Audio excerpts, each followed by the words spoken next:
guys, another concern video po. Ang sabi niya is, ask ko lang po, okay lang po ba makipagtalik kung may period ang babae? Yung partner ko kasi minsan nag-aaya kapag may period siya para daw maiwasang mabuntis ko siya. Okay, let's talk about mga interesting facts about period sex.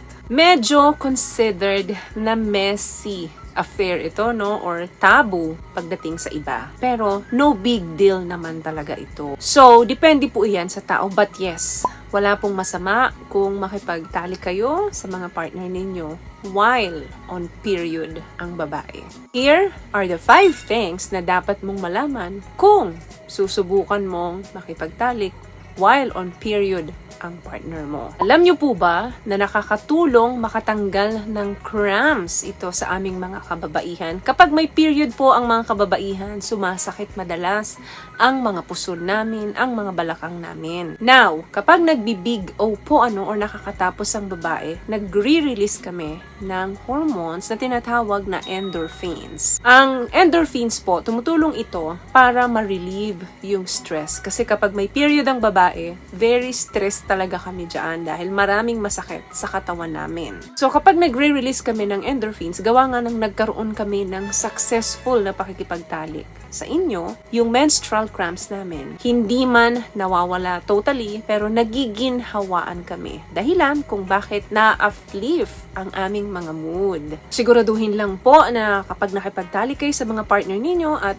may period sila, make sure na makakatapos ang babae. Magiging successful ang pagtatalit ninyo. Number 2, say no to stains. Mancha. Sabi ko nga kanina, makalat ito. Madugo ito. Kaya kung ayaw nyong malagyan ng stains, ng mancha, yung inyong mga bedsheets, better siguro na maglagay kayo ng mga dark towels doon sa pangyayarihan ng pagtatalit nyo. Or, much better siguro kung subukan ninyo yung shower.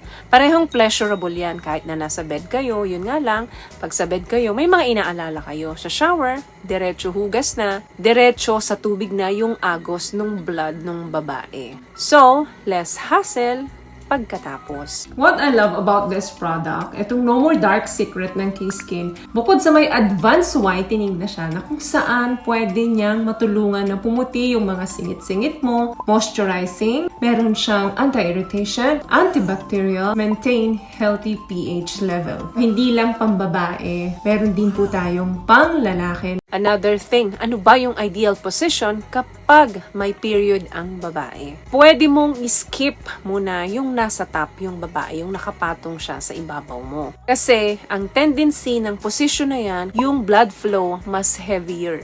Kaya, of course, mas makalat, mas madugo. Ang missionary po ang pinakamagandang posisyon kapag may period ang babae. Pero kung willing ka namang linisin afterwards ninyong magtalik, okay lang. So kahit anong posisyon ang gusto ninyo, do it. Ire naman kasi maganda, no, yung makompromise yung posisyon na gusto ninyo dahil lang may period ang babae. So kung willing ka naman maglinis ng isang damakmak na kalat at dinuguan ng babae, then bahala ka kung anong posisyon ang gusto mo. Make sure lang na gusto din ng partner mo. Another thing, alam niyo po ba na kahit may period ang babae, dapat gumamit ka pa rin ng condom? Lalo na dun sa concern mo na kaya niya gusto dahil ayaw niyang mabuntis or iwas buntis siya, you still need to use condom kahit na may period ang babae. Pende pa yan kung ilang araw na yung period. Ang sperm po na nagmula sa inyong mga kalalakihan ay kayang mabuhay sa loob ng katawan ng babae up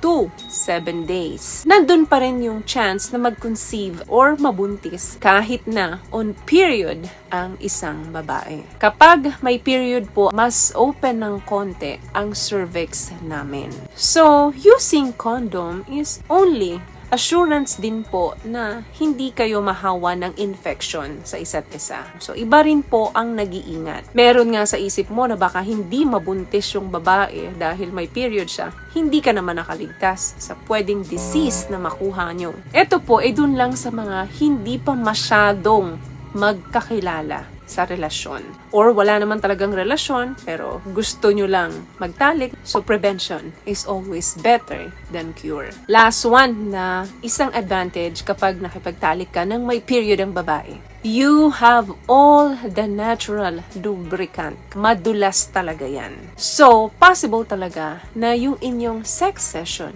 is really better than you have actually imagined. Kaya mas maganda talaga kung sa shower ninyo ito gagawin. Kung free naman yung shower at kayo lang dalawa, then do it. Kasi mas maganda yung hagod, yung pag-penetrate, yung pagpasok ng ari kapag may period ang babae dahil ito ay may natural lubricant. Kaya usually, pain-free po kapag on period sila at nakipagtalik sila doon sa mga husband nila. Hindi po lahat sumasang-ayon dito kasi marami pong kababaihan na ayaw talaga nang naiistorbo sila kapag may period sila. But doon naman sa mga kababaihan na willing naman, wala namang problema as long na kayong dalawa ay pumapayag at sumasang-ayon na gawin nyo ito. Basta be ready lang sa makalat na pagtatalik. Patulong ba ang videong ito sa'yo? At kung nagustuhan mo ang videong ito, please give it a thumbs up, comment down below, and also share this video na rin po sa mga kaibigan na sa tingin nyo matutulungan ng video natin.